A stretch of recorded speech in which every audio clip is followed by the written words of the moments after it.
Hello जी, नमस्कार। Radio Gorakhpur 90.8 से मैं हूँ आरजे मार्तंड और श्रोताओं, गोरखपुर महोत्सव का आगाज बस कुछ ही दिनों में होने वाला है और गोरखपुर महोत्सव में चार चांद लगाने के लिए, सुरों की महफिल सजाने के लिए आ रही है मधुबनी बिहार की ही नहीं बल्कि पूरे देश की शान मैथिली ठाकुर और उनके दोनों चंगू मंगू यानी कि ऋषभ ठाकुर और अयाची ठाकुर, जो हमारे साथ जुड़े हुए हैं टेलीफोन लाइन से। आप मैथिली जी, सबसे पहले तो आपका बहुत बहुत स्वागत है। बहुत बहुत शुक्रिया। सबसे पहले तो मैथिली जी, आपको और आपके पूरे परिवार को 9 वर्ष की हार्दिक शुभकामनाएं।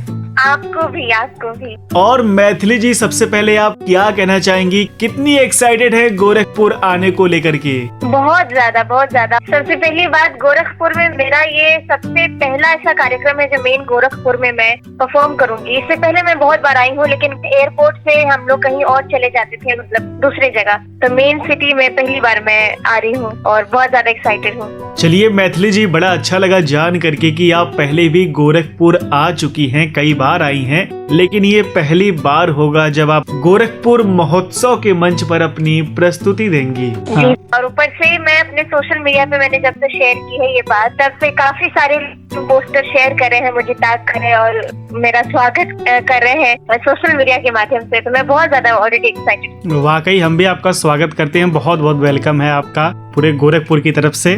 मैथिली जी, अब आप कुछ अपने बारे में बताइए, अपने परिवार के बारे में बताइए कि कैसा माहौल है आपके घर का। हम दिल्ली में रहते हैं, मैं, मेरे पिताजी, माताजी, मेरे दोनों भाई, और यहीं पर से हम लोग सब काम करते हैं। जितने लोग हमें सुन रहे हैं अभी पूरे इंडिया में, इंडिया के बाहर भी, तो सभी लोग हमें यहीं से सुन रहे हैं। हम लोग दिल्ली से ही सब काम करते हैं और बस यही माहौल है हमारे घर में, पढ़ाई लिखाई और ये संगीत का। मैथिली जी, आप पढ़ाई लिखाई गायन के बावजूद सोशल मीडिया पे भी काफी एक्टिव रहती हैं। आपके दोनों भाई भी एक्टिव रहते हैं और साथ ही साथ आप लोग नए नए ब्लॉग्स शेयर करते रहते हैं, नए नए वीडियो शेयर करते रहते हैं। तो मुझे तो लगता है कि 24 घंटे भी पूरे दिन में आप लोगों के लिए कम पड़ जाते होंगे। तो आप लोग कैसे मैनेज करते हैं इसे?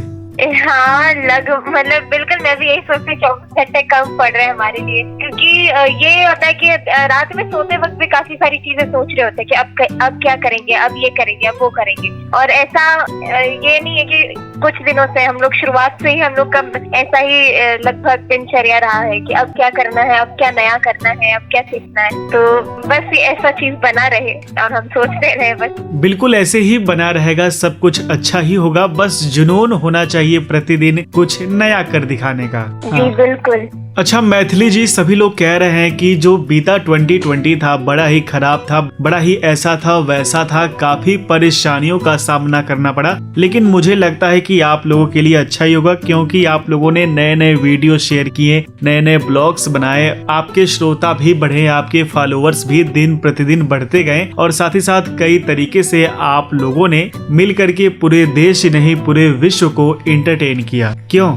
बिल्कुल, 2020 एक तरीके से तो बिल्कुल देश की आर्थिक स्थिति में भी और भी बाकी चीजों में बहुत ज्यादा नेगेटिव रहा, जैसे लोगों का स्वास्थ्य या फिर और भी चीजें। लॉकडाउन आया जो कि मैंने पहले कभी एक्सपीरियंस नहीं किया था, ऐसी चीजें हुई।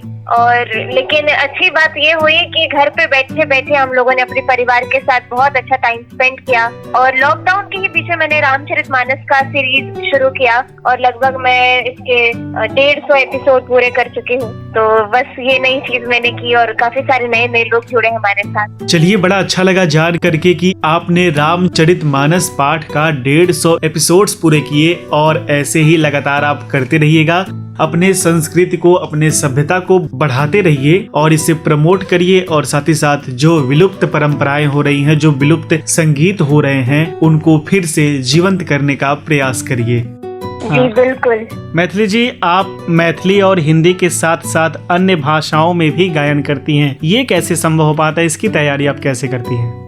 मुझे हर चीज सुनना बहुत पसंद है। जब मैं कभी भी खाली रहती हूँ, मतलब मेरे पास अभी कोई काम नहीं है करने को, सब चीजें फ्री हो, तो मैं सीधे YouTube खोलती हूँ और अलग अलग जगहों की जो लोक भाषा है वो सुनती हूँ, लोकगीत है वो सुनती हूँ, और ये सब चीज जानने में मेरा बचपन से ही बहुत उत्सुकता रही है। जहाँ पर नहीं गई हूँ वहाँ पर जाने की इच्छा होती है कि यहाँ नहीं गई हूँ, यहाँ जाना है, तो उससे पहले तैयारी करते हैं वहाँ पे लोग क्या खाते पीते हैं, क्या गाते हैं। तो ऐसे करते करते फिर उत्तराखंड के बारे में देखा मैंने इस बीच में, तो वहाँ के कुमाऊनी लोकगीत है, वहाँ पे पहाड़ी लोकगीत गाते हैं, तो गढ़वाली लोकगीत गाते हैं, तो ये सब चीज में क्या क्या डिफरेंस है, ये सब जानते जानते उसके बाद मैं पंजाब के बारे में देखूं तो पंजाबी लोकगीत है, फिर वहाँ के जितने भी धार्मिक शब्द गाते हैं, संकीर्तन गाते हैं, ये सब सुनते सुनते मुझे इच्छा होती है कि मैं भी गाऊं और लोगों को सुनाऊं। चलिए जी, बड़ा अच्छा लगा जान करके कि आप देश के कोने कोने में छिपी हुई संस्कृति को प्रमोट कर रही हैं, वहाँ के क्षेत्रीय भाषा में जो गीत है उनको प्रमोट कर रही हैं। ऐसे ही करते रहिए। और वाकई हम खुद देखते हैं कि हर जगह विवाह शादी की रस्मों में भी, कई छोटे मोटे काम काजों में भी कई तरीके के, कई पुराने पुराने लोक गीत,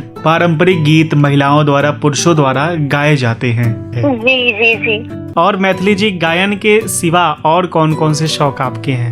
मुझे मिथिला पेंटिंग करना बहुत पसंद है। हालांकि मैं भी सीख ही रही हूँ, काफी वर्कशॉप्स अटेंड कर रही हूँ, तो मिथिला पेंटिंग मैं करती हूँ, अच्छा लगता है। और बस संगीत और पढ़ना मुझे थोड़ा पसंद है। पॉलिटिक्स के बारे में, पॉलिटिकल साइंस क्योंकि मेरा मेजर है, तो उसके बारे में पढ़ना बहुत पसंद है।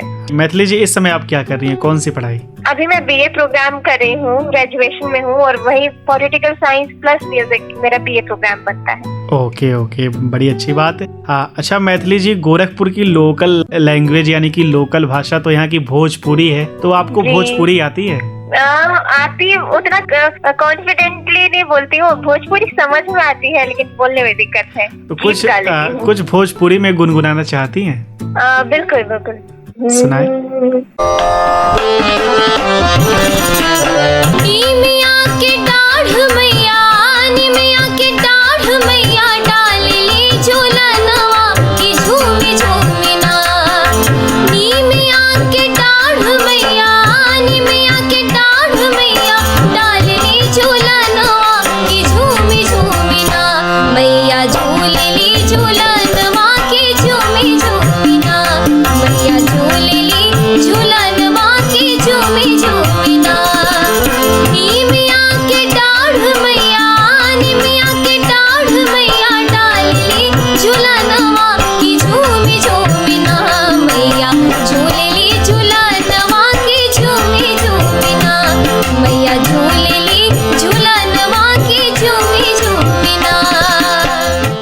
वाह, बहुत सुंदर, बहुत सुंदर, बहुत ही सुंदर। कुछ और, कोई और गाना? बिल्कुल, भोजपुरी में शारदा जी के काफी सारे गीत हैं जो बहुत सारे दिमाग में घूमते रहते हैं। पनिया के जहाज से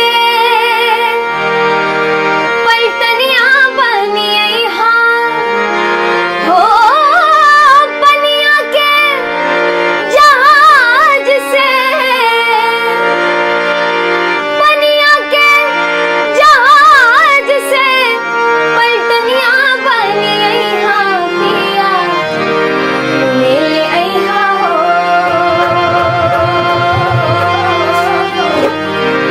ले ले अइहा हो, पिया सिंदूर बंगाल से, ले ले अइहा हो, पिया सिंदूर बंगाल से, सिंदूर बंगाल से,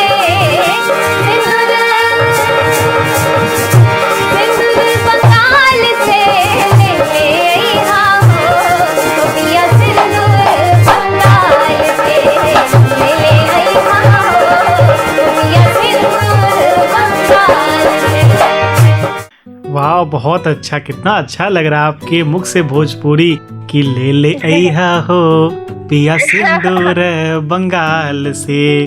अच्छा मैथिली जी, आगे आपके क्या प्लान्स है? गायन के सिवा आप क्या करना चाहेंगी, और गायन के क्षेत्र में क्या कुछ नया और क्या कुछ उम्दा करना चाहेंगी? गायन के क्षेत्र में मेरा हमेशा से प्रायोरिटी रहा है, हमेशा से, कि मैं लोकगीतों के बीच में काम करूं, लोकगीतों में एक्सपेरिमेंट्स करूं, नई नई चीजें आप सभी को सुना पाऊं जो बहुत सारे लोगों ने बहुत साल पहले सुने थे लेकिन अभी सुनने को नहीं मिलते हैं। काफी सारी ऐसी चीजें हैं, तो वो मैं ये नया साल अगर अच्छा साबित हुआ तो वो सभी चीजें मैं आप सभी को सुना पाऊं। चलिए, बहुत अच्छी बात। अच्छा मैथिली जी, आपसे कई लोग इंस्पायर हुए हैं, कई छोटे छोटे बच्चे, मैं तो कई जगह देखता हूँ कि उन लोगों ने भी अपने भाई बहनों के साथ गायन शुरू कर दिया है, तो उन्हें आप क्या संदेश देना चाहेंगे, क्या कहना चाहेंगे, किस तरीके से प्रिपेयर करें? मैं भी आए दिन बहुत सारे ऐसे वीडियोस देखती हूँ और उनको देख के मुझे बिल्कुल ऐसा लगता है कि हम भी लोग हैं। और क्योंकि जब मैंने ऐसा शुरू किया था तो मुझे ऐसा कोई रोल मॉडल नहीं था कि जिनको देख के मैंने ऐसा शुरू किया हो,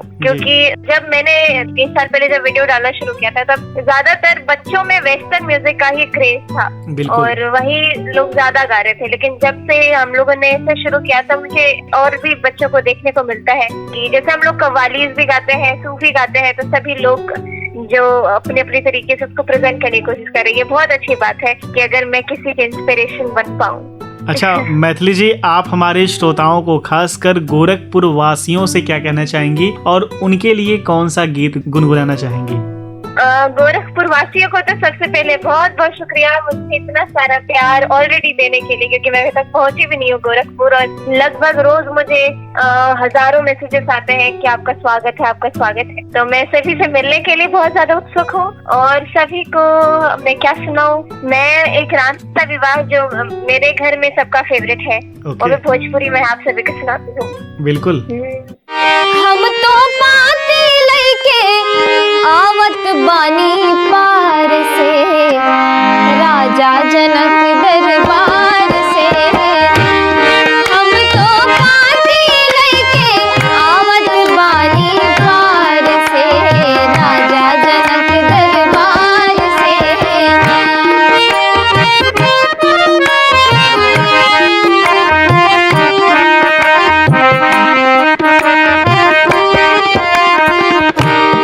हमरा राजा जनक जी के धिया जिनकर नाम बाटे सिया। हमरा राजा जनक जी के धिया जिनकर नाम बाटे सिया है, जिनकर नाम बाटे सिया है, जिनकर नाम बाटे सिया।